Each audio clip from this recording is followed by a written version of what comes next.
भाव से पार कर देती है, क्योंकि गुरु शक्ति ही जीव के प्रेमियों के बुरे कर्म मिटा सकती है और उन्हें जीवन में सत्मार्ग दिखा सकती है, भक्ति मार्ग दिखाकर उनका जीवन जो है सफल बना सकती है। केवल और केवल गुरु भक्ति ही सर्वोत्तम सर्वश्रेष्ठ है, श्री आज्ञा ही सर्वोपरि है।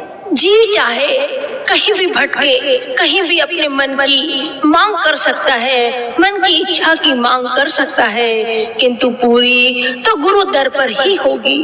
ये दृढ़ विश्वास, दृढ़ संकल्प जीव के मन में होना चाहिए, गुरुमुख प्रेमी के मन में होना चाहिए। जब यह विश्वास भरा भाव मन में आएगा तो जीव कहीं भी भटकेगा नहीं और एक ही आस, एक विश्वास की रीति को अपनाकर उस दर पर ही नित्य नियम से अपनी हाजिरी लगाएगा और फल स्वरूप ये होगा कि उसकी सर्व मनोकामनाएं अवश्य पूर्ण होगी। क्योंकि जब वह नित्य प्रति गुरु दर पर जाएगा तो गुरु महाराज जी भी सुनते हैं, देखते हैं कि हमारे प्रेमी आए हैं और उनके मन में क्या चल रहा है, तो वो बिल्कुल भी जो अच्छी भावना होती है पूरी कर देते हैं। हम छंद में भी पढ़ते हैं, दर पर भले बुरे सब आवे, इच्छा पूर्ण होकर जावे। हकीकत में गुरुमुखों ये द्वार तो लासानी दरबार है, कल्प वृक्ष दरबार है। यहाँ पर जो भी जीव जिस प्रकार की कामना लेकर आता है वह कामना अवश्य पूर्ण होती है, इसमें कोई भी संदेह नहीं। ये हमारा फर्ज है कि हम अच्छी भावना, निस्वार्थ भावना, शुद्ध भक्ति की भावना लेकर जाएं। इसी प्रकार की एक कथा भीलराज हिरण्याधनु का पुत्र एकलव्य धनुर्विद्या सीखने के लिए पांडवों के गुरु द्रोणाचार्य के पास गया। गुरु द्रोणाचार्य ने एकलव्य के भील का पुत्र होने के कारण धनुर्विद्या से कहकर सिखाने से मना कर दिया कि वह तो केवल राजकुमारों पांडवों का ही गुरु रहेगा। गुरुमुखों उस जमाने में ये सब चलता था, किंतु अभी तो हमारे श्री गुरु महाराज जी बड़े ही हितकारी, उपकारी, परोपकारी, दयाल है कि वह न तो जात देखते हैं और न ही पात देखते हैं, केवल और केवल जीव का हृदय देखते हैं। अब जब गुरु द्रोणाचार्य ने एकलव्य को मना कर दिया धनुर्विद्या सिखाने के लिए, अब एकलव्य के मन में तो बहुत ही उम्मीद थी, आशा थी धनुर्विद्या सीखने की। अब गुरु द्रोणाचार्य ने तो मना कर दिया, अब ये क्या करे। इसने क्या किया, एकलव्य ने गुरु की मूर्ति को अपने घर में स्थापित कर दिया। जंगल में एक कुटिया बनाई और उस कुटिया में गुरु द्रोणाचार्य की मूर्ति को स्थापित कर दिया और उनका ध्यान करते करते वह धनुर्विद्या में बहुत कुशल हो गया, धनुर्विद्या में बहुत होशियार हो गया। गुरु मूर्ति का ध्यान करने मात्र से एकलव्य धनुर्विद्या में इतना होशियार हो गया कि जब वह धनुर्विद्या सीख रहा था, धनुर्विद्या में ध्यान दे रहा था, तो वहां पर कुत्ता आया और उसने भौंकना शुरू कर दिया। अब उसके भौंकने की आवाज से एकलव्य की धनुर्विद्या में बाधा पड़ने लगी। इस कारण उसने 7 बाणों से कुत्ते को चुप करा दिया। वह तो पांडवों का कुत्ता था। पांडव जब कुत्ते को देखते हैं तो आश्चर्यचकित हो जाते हैं, एकलव्य का वे पता लगाते हैं। पांडवों ने उससे उसके गुरु का नाम पूछा। एकलव्य ने बताया कि मेरे गुरु का नाम द्रोणाचार्य है। तो वे पांडव जो है तुरंत गुरु द्रोणाचार्य के पास गए और इस बारे में बातचीत की। गुरु द्रोणाचार्य जंगल में एकलव्य की कुटिया में गए और एकलव्य से पूछने लगे कि तुम्हें धनुर्विद्या किसने सिखाई है।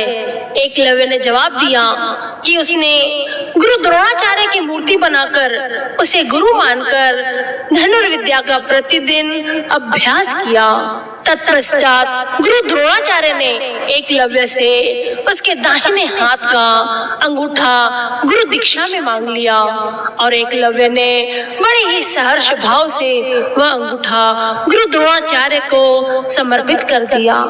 गुरुमुखों, कितनी बड़ी शिक्षा है कि एकलव्य जो है अपने गुरु की केवल मूर्ति बनाकर उसका ध्यान करता है और उसके बाद उसे धनुर्विद्या का ज्ञान आ जाता है, वह शिक्षा प्राप्त हो जाती है जिसके लिए वह घूम रहा था।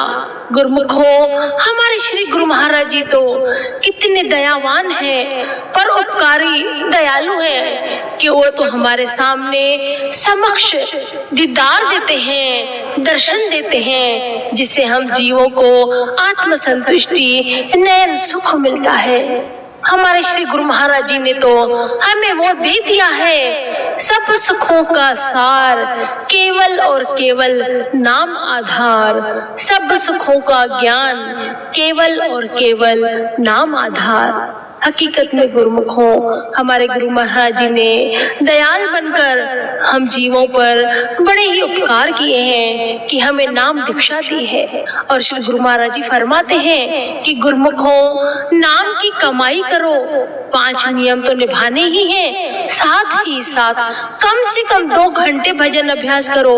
अगर ज्यादा कर सकते हो तो बहुत अच्छी बात है, नहीं तो कम से कम 2 घंटे तो जीवों को, गुरुमुख प्रेमियों को भजन सिमरण, नाम की कमाई अवश्य करनी चाहिए। इसी में ही उन्हें सब ज्ञान प्राप्त हो जाएंगे, सब सुख प्राप्त हो जाएंगे, साथ ही साथ महापुरुषों की कृपा भी प्राप्त होगी। अभी भी हम देखते हैं कि जब गुरुमुख प्रेमी श्री गुरु महाराज जी का दर्शन दीदार करने जाते हैं तो उनके चेहरे में कितनी रौनक आती है, कितनी खुशी मिलती है, और जब वापस आते हैं तो वो खुशी जो है कई गुना बढ़कर मिलती है गुरुमुखों। और जब वे घर में आते हैं, अपने पड़ोसियों को जहाँ भी जाते हैं तो इतनी खुशी से बताते हैं कि हमने श्री गुरु महाराज जी का दर्शन किया, बड़े ही प्यारे, बड़े ही सुंदर दर्शन दीदार हुए।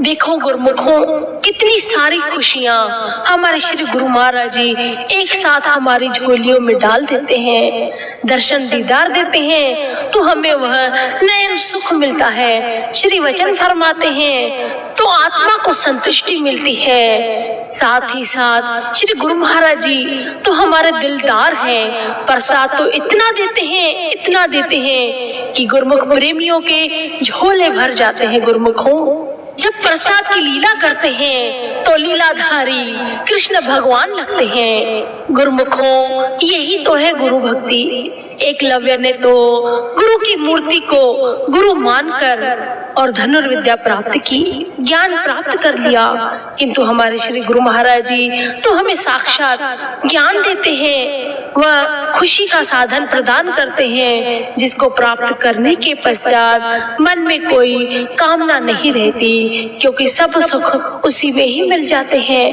सब ज्ञान उसी में ही आ जाता है। गुरुमुखों, आप कभी भी नोट करना, जब कोई गुरुमुख प्रेमी श्री आरती पूजा अगर नहीं करता है तो उसका पूरा दिन जो है ऐसे सुस्ती भरा रहता है, न कोई काम होता है, न कोई ज्ञान प्राप्त होता है।